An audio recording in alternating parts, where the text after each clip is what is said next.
lagi dari Lukas.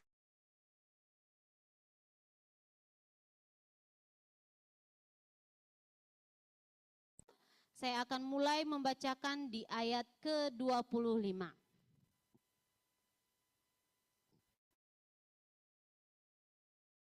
Orang bernama Simeon. Ia seorang yang benar dan saleh yang menantikan penghiburan bagi Israel. Roh Kudus ada di atasnya. Dan kepadanya telah dinyatakan oleh Roh Kudus bahwa ia tidak akan mati sebelum ia melihat Mesias, yaitu Dia yang diurapi Tuhan. Ia datang ke bait Allah oleh Roh Kudus. Ketika Yesus anak itu dibawa masuk oleh orang tuanya untuk melakukan kepadanya apa yang ditentukan hukum Taurat, ia menyambut anak itu dan menatangnya sambil memuji Allah. Katanya, "Sekarang Tuhan, biarkanlah hamba-Mu ini pergi dalam damai sejahtera sesuai dengan firman-Mu.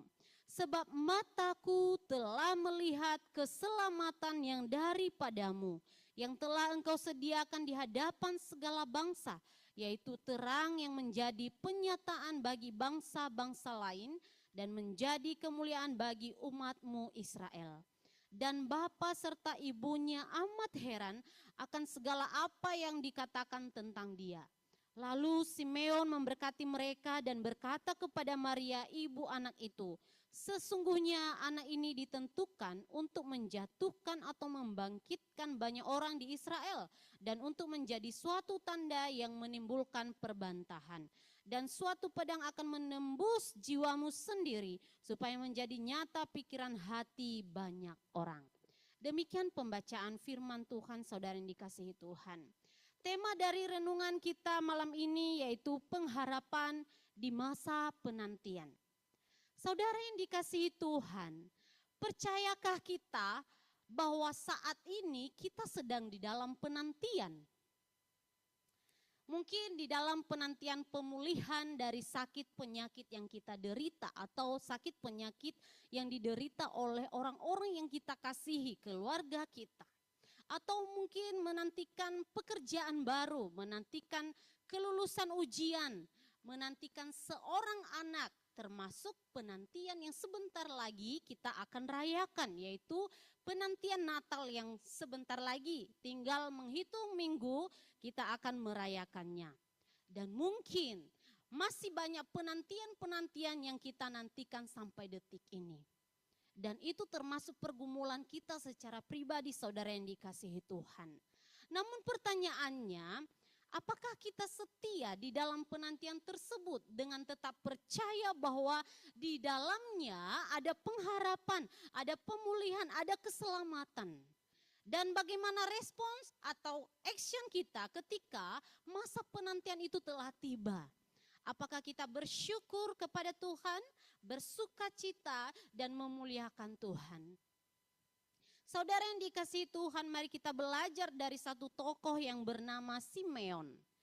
Di dalam teks yang kita baca, kisah ini bermula ketika Maria dan Yusuf membawa Yesus masuk ke dalam bait Allah di Yerusalem. Dan sebelum dibawa ke bait Allah, saudara, ada tradisi-tradisi yang dijalankan sesuai dengan aturan di kitab Imamat pasal 12. Apa itu? Bahwa setiap perempuan yang bersalin dan melahirkan anak laki-laki disebut najis selama 7 hari. Dan pada hari ke-8, anaknya itu haruslah disunat. Dengan tegas dituliskan di kitab Imamat bahwa selama 33 hari perempuan itu tidak boleh masuk ke bait Allah karena ia masih najis. Nah, itulah yang dilakukan oleh Maria, saudara. Namun setelah 33 hari, Maria dan Yusuf ini membawa anaknya yaitu Yesus ke bait Allah untuk diserahkan kepada Tuhan dengan membawa persembahan yaitu 2 ekor burung merpati. Kalau mengikuti aturan Imamat pasal 12, saudara, harusnya mereka itu membawa seekor domba dan burung merpati atau burung tekukur.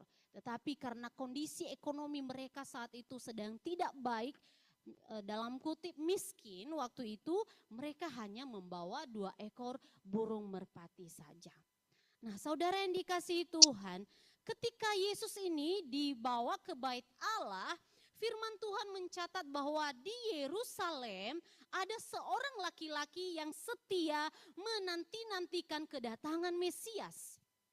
Bagaimana dia mengetahui tentang Mesias? Dikatakan bahwa Roh Kuduslah yang menyatakan kepadanya.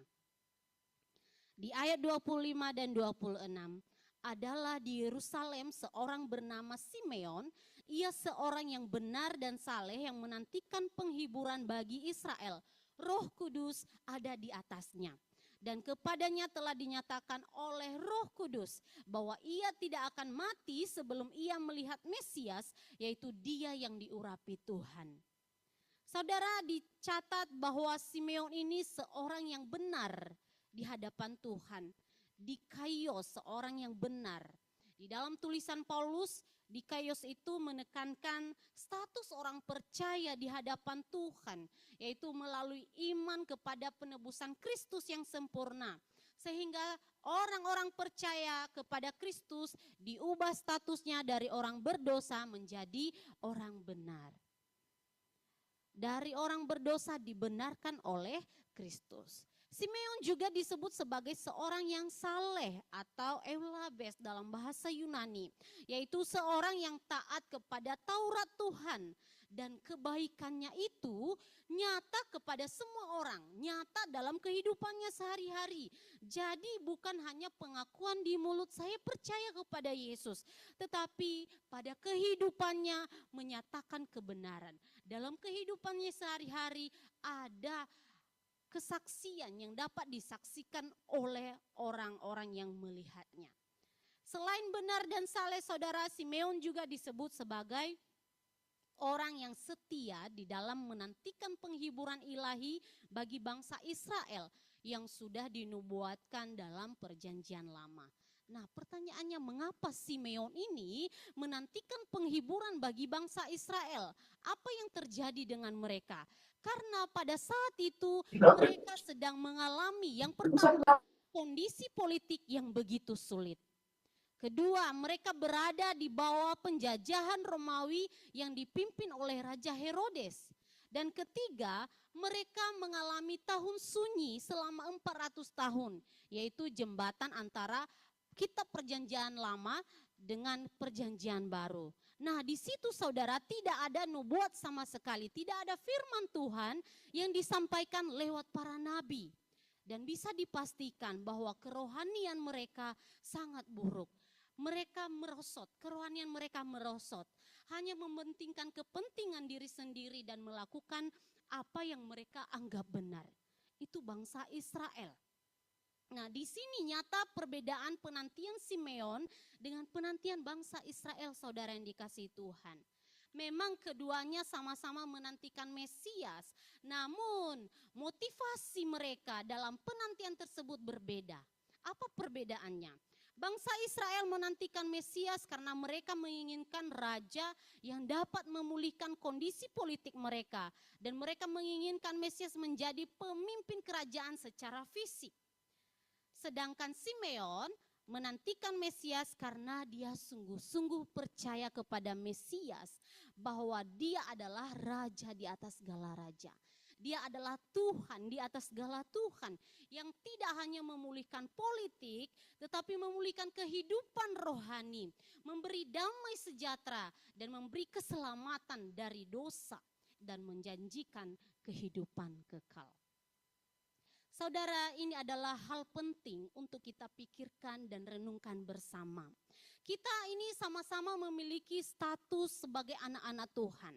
Di dalam ruangan ini, di dalam Zoom yang mengikuti persekutuan ini, saya yakin kita adalah anak-anak Tuhan. Status kita sama-sama anak-anak Tuhan.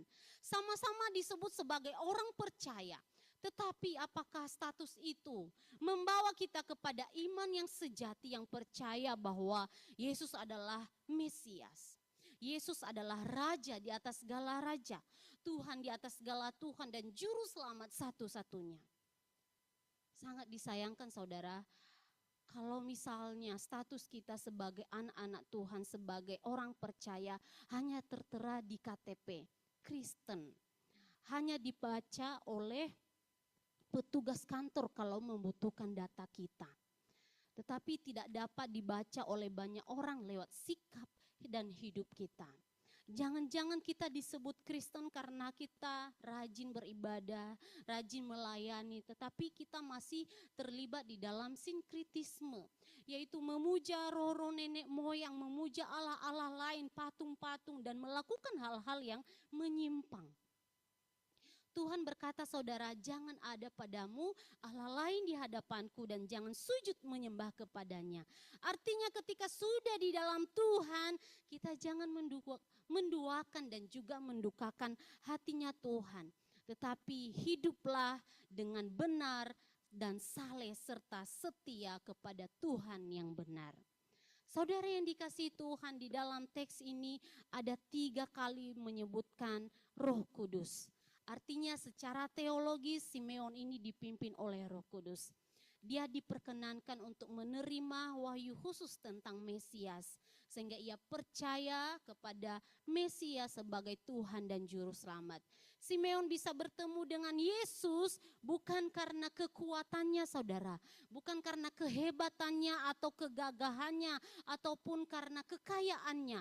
Karena ketika ia datang ke bait Allah melihat Yesus, dia tidak membawa apa-apa sama sekali. Tidak ada harta benda yang dia bawa untuk melihat Yesus. Tetapi dia datang kepada Yesus, dia bisa melihat Tuhan Yesus, berjumpa dengan Tuhan Yesus karena pimpinan Roh Kudus.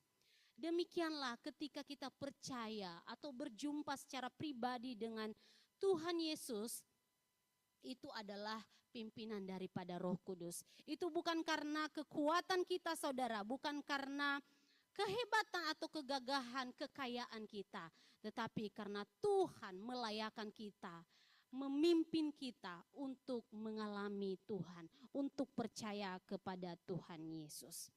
Jadi kalau ada alasan, ada orang-orang yang mengatakan begini, saya menjadi orang Kristen karena pernikahan, karena tuntutan, karena uang atau karena cinta, maka berhati-hati, saudara.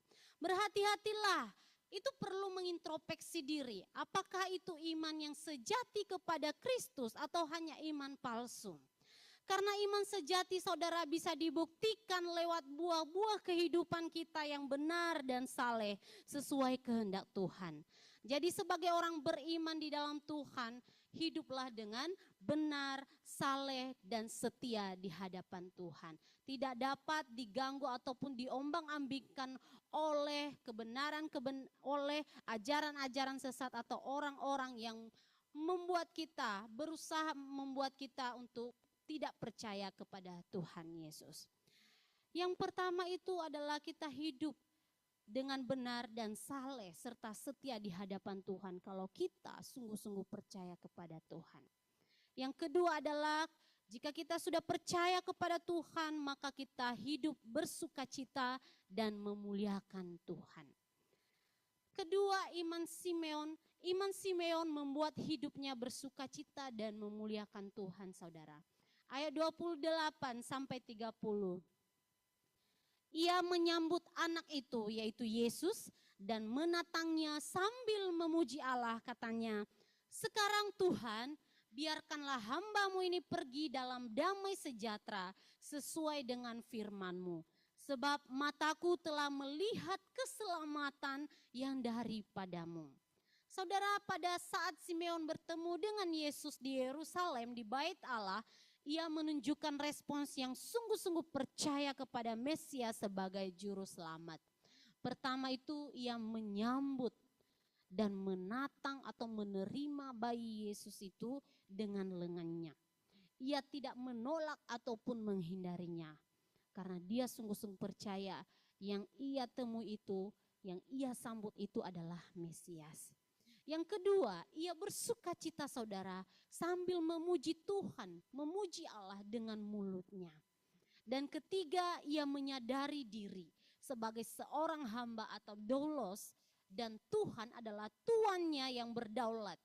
Artinya Simeon benar-benar sadar posisinya sebagai seorang hamba di hadapan Tuhan ketika ia melihat Tuhan Yesus itu yang adalah juru selamat. Dan di ayat 30 saudara Simeon, di situ Simeon betul-betul menyatakan imannya yang luar biasa kepada Kristus. Sebab katanya begini, sebab mataku telah melihat keselamatan yang daripadamu. Saya rasa dan ketika saya baca dan renungkan kata-kata ini adalah kata-kata yang sungguh-sungguh membuahkan iman yang pasti ya. Iman yang sungguh-sungguh. Dengan mulutnya mengaku dan dia percaya bahwa ketika ia berjumpa dengan Tuhan Yesus, melihat Tuhan Yesus, percaya Tuhan Yesus, maka ia meyakini, ia percaya bahwa keselamatan itu hanya di dalam Kristus. Keselamatan itu hanya di dalam Yesus saja, bukan di tempat lain. Saudara, pada akhir penantian Simeon, Roh Kudus menuntun Simeon pada pintu kebenaran bahwa keselamatan hanya didapat melalui iman di dalam Kristus, bukan yang lain. Saudara yang dikasihi Tuhan, di saat kita berada di masa-masa penantian, mungkin menantikan kesembuhan dari sakit penyakit.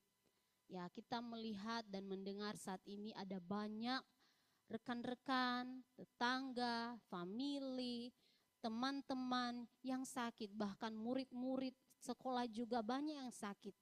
Ada musim demam, musim batuk pilek, dan orang tua kita yang sehat menantikan mereka sembuh dari sakit penyakit mereka.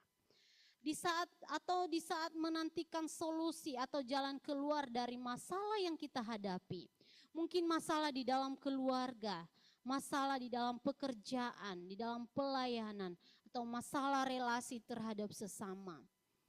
Dan di saat kita menantikan kedamaian atau kepastian, keselamatan, maka kepada siapakah kita berseru? Kepada siapakah kita mencari jawaban itu? Dan di manakah kita mencari kebenarannya? Di manakah kita mencari jawabannya? Satu jawabannya yaitu hanya di dalam Kristus dengan iman yang sejati. Sekali lagi bahwa semuanya itu kita di Kristus dengan iman yang sejati. Saudara yang dikasihi Tuhan, percayalah bahwa di masa penantian kita tidak ada yang namanya sia-sia. Amin. Di dalam penantian sejati membuahkan sukacita, pengharapan, pemulihan, dan keselamatan. Di 1 Tesalonika pasal 5 ayat 16 sampai 18 dikatakan, bersukacitalah senantiasa, tetaplah berdoa dan mengucap syukur dalam segala hal. Sebab itulah yang dikehendaki Allah di dalam Kristus Yesus bagi kamu. Dikatakan bahwa Simeon bersukacita dan memuji Allah karena dia sudah bertemu dengan Mesias. Mungkin Simeon pada saat itu dia langsung bertemu secara fisik ya, secara langsung kepada Yesus. Kalau saat ini kita tidak bisa bertemu secara langsung dengan Yesus. Lewat persekutuan kita, lewat doa, lewat firman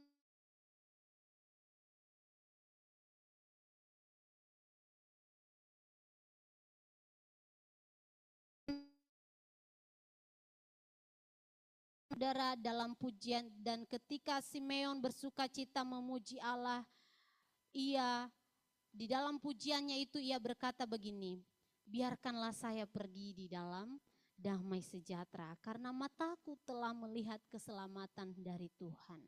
Sederhananya begini saudara, Simeon sudah siap berpulang ya, ini dalam teks ini ya, siap pulang ke rumah Bapa karena dia percaya dia telah memperoleh keselamatan dan pasti masuk surga. Saya berharap ya, kita berharap sebagai anak-anak Tuhan juga memiliki iman yang demikian. Memiliki iman seperti iman Simeon. Apapun yang terjadi dalam hidup kita, ya kapanpun waktunya kita siap Kenapa? Karena kita melihat keselamatan di dalam Kristus. Kita yakin bahwa kita sudah diselamatkan dalam Kristus dan kita yakin pasti masuk di dalam surga. Saya berharap kita sebagai anak-anak Tuhan, sebagai orang-orang percaya, memiliki iman yang demikian. Ya, jadi apapun yang terjadi dalam hidup kita, pergumulan apapun, atau masa apapun, masa penantian apapun yang kita alami, yang kita jalani saat ini, kita siap. Karena kita berada di dalam Kristus. Kita memiliki keselamatan di dalam Kristus. Saudara yang dikasihi Tuhan, percaya atau tidak percaya, orang-orang beriman, orang-orang yang sudah mengenal Tuhan dengan benar, memiliki relasi yang intim dengan Tuhan lewat doa, lewat firman Tuhan, lewat kejadian-kejadian yang diizinkan Tuhan terjadi untuk kita alami, maka akan mengalami yang namanya sukacita. Akan dilimpahi dengan ucapan syukur dan puji-pujian kepada Allah. Sekali lagi bahwa kalau tidak ada sukacita di dalam hidup kita, tidak ada ucapan syukur di dalam hidup kita, maka iman kita perlu dipertanyakan, saudara. Karena ketika kita beriman kepada Kristus, Tuhan selalu ada beserta kita. Ya, seperti pujian kita tadi, musim apapun Tuhan selalu ada beserta kita. Karena Dia adalah sumber kekuatan kita, sumber penghiburan kita, dan sumber keselamatan kita. Saudara yang dikasihi Tuhan, tinggal menghitung minggu lagi penantian Natal akan tiba ya. Natal akan tiba dan kita akan merayakannya. Pertanyaannya bagaimana respons dan action kita terhadap Natal yang sebentar lagi kita akan rayakan. Apakah kita dipenuhi dengan ucapan syukur, dipenuhi dengan sukacita, dan hidup kita memuliakan Tuhan? Natal sering diidentikan dengan hal-hal baru, saudara, seperti baju baru, sepatu baru, ya, makan yang enak, pesta pora, petasan, kerja baru, liburan, dan mempersiapkan hal-hal lahiriah yang kita anggap itu bisa membawa sukacita dalam hidup kita. Ya, itu memang tidak salah, saudara. Tetapi itu hanya sukacita bersifat sementara dan fana. Itu bukan sukacita yang utama yang perlu kita siapkan.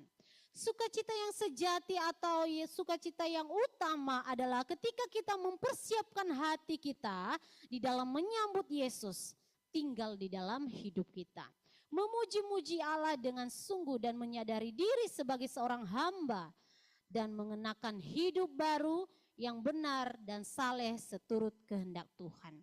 Jadi saudara yang dikasihi Tuhan, hal penting yang kita siapkan ketika kita mau bertemu, berjumpa dengan Yesus, bukanlah kado, bukanlah makanan, bukanlah tiket atau hal-hal jasmani dan lahiriah lainnya.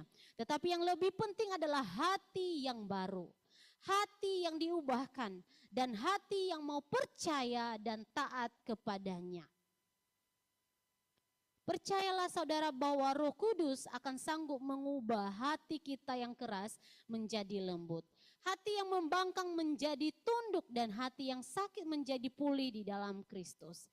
Yang penting saudara yang dikasihi Tuhan, kita membuka hati untuk percaya kepada Yesus dengan sungguh dan memberi hidup kita untuk mau diubahkan, dipulihkan dan diselamatkan oleh Kristus. Amin.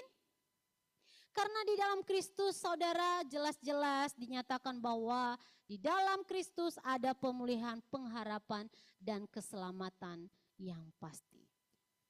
Tidak ada yang sia-sia ketika kita menantikan banyak hal, menantikan Dia untuk masuk di dalam hati kita. Pasti kita akan diberkati Tuhan, diberikan sukacita, dipenuhi dengan ucapan syukur, dan diberi pengenalan akan kebenaran yang baik kepada kita bahwa di dalam Kristus hanya ada keselamatan. Keselamatan hanya ada di dalam Kristus Yesus. Tuhan Yesus memberkati. Saya minta dengan kasih Muse Felix untuk membawa kita di dalam doa.